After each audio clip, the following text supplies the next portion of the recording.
Hey guys, my name is Caitlin Kilgore, and I will be talking to you about motivation and why it matters. And I'll also be presenting 4 different evidence based strategies to help you support a child, whether it is your student or a child at home, with their motivation.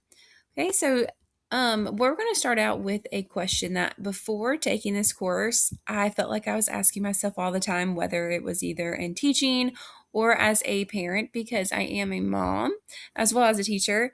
And I don't know, I think as a teacher, I have definitely had a bunch of students who I wasn't sure what was going on or how to help them. And I always had that question in my mind, and it was, why won't they just try? So, looking at this question, I think about a lot of the people in my life. So, I want you guys to think about the people in your life. Maybe you had a student who refused to write because they're afraid of making mistakes. Maybe it was a child. If you teach math, I teach math. Before even attempting the first problem, I did have a child last year who automatically said, "Nope, I can't do it. It's just too hard." It might be your own child. If you're a parent, you might have a child who refuses a new food, which I will be talking about later in this presentation, because maybe they're convinced that it will be the worst thing they've ever had.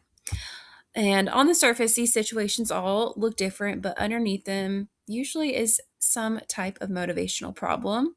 And I have learned through this course, there's not a ton out there that could be different. So these motivational problems consist of fear, low confidence, lack of value, or just maybe believing that failure is inevitable. So these are all some issues that the motivational theories help us understand. So adding on to this, why won't they just try? Throughout this course, I realized that a lot of the theories were not just meant for the classroom. They definitely explain situations that I have experienced within my life. So, like in my classroom, I did see students shut down before beginning assignments. At home, my child, her name is Faye, she has autism and sensory sensitivities, and she just got so anxious or nervous whenever she encountered unfamiliar foods. So, these different situations, all through this course, I had found different or new. I'm sorry, same some of the same motivational challenges. Neither of them lacked ability; they just lacked the motivation to begin. So, moving on to my motivation journey, this course had really challenged me to apply motivation theories into my real life instead of just learning about them, which has been great. My first act of motivation that I got to do within this course focused on the expectancy value theory. I ended up working with my husband to make a our family exercise try to feel more meaningful and attainable because I was trying to remove some barriers, which I'll get into later. And my second paper focused on the goal orientation theory. So I use this to help my daughter, who has those feeding issues, gradually become more willing to explore unfamiliar foods by just shifting our focus from eating the food to just simply interacting with it. So living through these experiences definitely showed me something important, and that important thing was theory really does change practice. So, what ended up changing my thinking? Like I said before this course, if somebody wasn't motivated, how I was raised, my first instinct was to sit there and say, okay, if someone isn't motivated, I'm going to encourage them. That's what I'm going to do. We're going to find a common ground, maybe offer a reward to them, maybe remind them why something was important, or just tell them to keep trying. But now, after taking this course, I have learned to ask a different question. So, what belief, what emotion or barrier is preventing them from wanting to try? This course has really opened my mind to see that it's not me forcing somebody, but the why behind it. So that shift in thinking completely changed how I have been able to approach motivation. So, my first strategy I learned is pretty simple, and it is just to make it meaningful. So, this builds on the expectancy value theory, and we can see it has the increase of value. We have reducing barriers and building confidence. So, when we are talking about making it meaningful, we are wanting to take something and Make it something that is important to you or to your student or to your child. So, looking at this, the expectancy value theory tells us that motivation depends on two big questions. And these questions are, can I succeed? And is this worth doing? So, if someone believes that they cannot succeed, your motivation is going to drop. If I am told I need to go run a 5K and I've not trained for it, I'm probably gonna be like, I don't know if I can do that in the time I want to, and my motivation is going to drop. If somebody doesn't see value in the task, your motivation is also going to drop. The research does back this, and it consistently supports this idea by showing us that people become more motivated when they believe that success is possible and the activity has personal value. So, during my family walking project slash paper that we did, I realized that exercise was not meaningful to my husband because it felt like another chore after a long work day. He was going to work all day, he was hot, he was sweaty, he worked outside. He came home and there was too many barriers to go on that walk. So instead of telling my husband we needed to just go exercise, I made it family time. Our My daughter and my son came with us. We talked. We made it into a game. We spent time together. Instead of traveling all the way to our park where we go walking, we went outside and we enjoyed walking out around our land, which ended up being fun. So this activity ended up becoming valuable because not only was it like, oh, we're going to go exercise, it was let's go out and get some sun. Let's go out and enjoy some time with our kids. Let's involve them with us. Let's make some memories. And because that mattered, the motivation increased. So I want you to think about it. So we're in your classroom, or maybe you're at home, and we're thinking about a student. You might have a student already in mind. I want you to think, what task are they avoiding? Do they believe they can succeed? Do they actually see value in doing it? If either answer is no, then motivation is becoming difficult. With this picture right here, we see our friend, and I don't know, I don't think it is playing. Oh, it did play. Sorry, it did play. And think about our student. I know I had this last year. Super sweet kid. But as soon as I would give him something to read, he would look at me and say, I can't. I don't know how to. And that first step, I didn't know it because I hadn't took this course yet, but that first step was already decreasing that motivation to learn to read. So we have to think about that when we're looking at our students and our kids in general. We are thinking, what are they avoiding? Do they believe they can succeed? And do they have value in this task that they are doing? Okay, so this right here, these are some foods. What if you had a child? Because I do have a child, and they often said things like, I won't like it. That smells nasty. That looks gross. And this is before they even get the chance to really smell that food or really look at that food or really taste that food. And when my daughter started saying these things about food, at first I thought she simply just disliked food in general. But looking more into this course and finding out about goal orientation theory, it helped me realize something deeper. She was not just avoiding her food.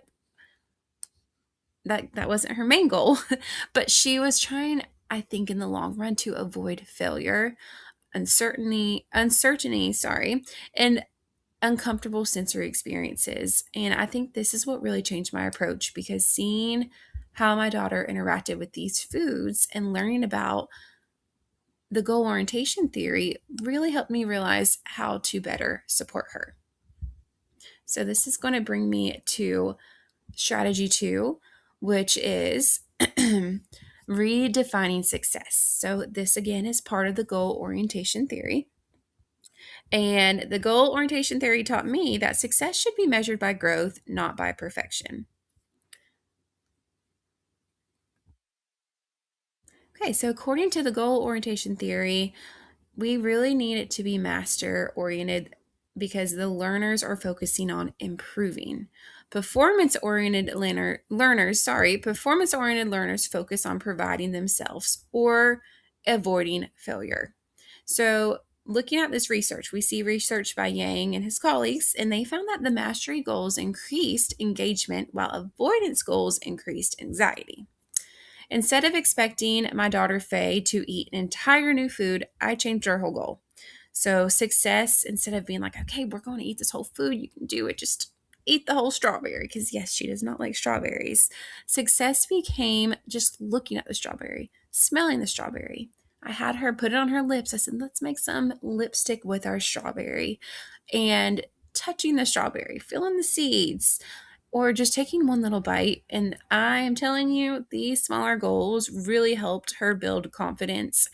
And again, this course has just it has really changed a lot with my children. So I'm excited to try this in teaching, and I think this just goes to show that sometimes these smaller goals really show or help build us confidence that build more success, and it just shows that it's attainable for these children.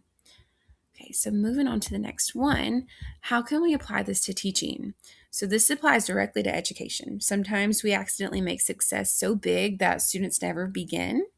And I think instead of expecting mastery immediately, we can celebrate each small step. So a struggling reader might celebrate finishing one paragraph. Somebody who might be multilingual, a multilingual learner might celebrate just contributing an idea. A gifted student might be afraid of failure, and we can celebrate them by just taking on an academic risk. So, small successes like these can create that larger motivation for our students. This brings us to our third strategy. And the third lesson is, I think, what really surprised me the most, which is creating an emotionally safe environment before expecting growth. So, motivation does not flourish where people feel anxious or afraid. I think as humans, we know this. Of course, if we're feeling anxious somewhere or we're feeling nervous or afraid, we're going to be really focused on that. So, motivation flourishes where mistakes are expected, accepted, and viewed as just a part of learning. And I think as teachers, we really strive to put that into our classrooms, but thinking of the growth that comes from it is what really got me here. So, let's look at what Maslow has to say about this. So Maslow reminds me that emotional safety comes before the growth.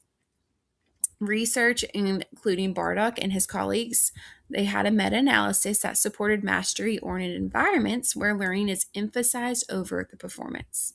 As educators and parents, we often ask, can they do this? But I think the better question that comes to us should be, do they feel safe enough to try? And I think that question has really changed this summer. Me with my child is, does she feel safe enough to try this new food? And we can bring that into the classroom as in, will my student feel safe enough to try this? Will they feel embarrassed if they answer it wrong? Am I going to say something about that? Or am I going to encourage to make mistakes? Okay. Oh, I'm sorry. That slide's a little cut off, but strategy four is one I think every teacher and parent can begin starting today, which is praise the process, not just the result. I say to my daughter all the time, she loves gymnastics and she's always talking about practicing, and practice makes perfect. And we have reinvented that to practice makes progress. So I think it's important to praise that effort. Praise the strategies, praise the persistence, normalize mistakes from our students, build confidence through our feedback as teachers. And these are just habits. I feel like over time, if we are just consistently practicing these habits, it's going to develop resilient learners in our classrooms. Now, what supports this? Looking at this, we have the goal orientation theory, which tells us that mistakes are a part of learning. Yang also came up with also put out research that reminds us that mastery goals encourage people to continue improving rather than avoiding the challenges. When we praise the process instead of simply celebrating correct answers, we're starting to build those lifelong motivation instead of short-term compliance for our students.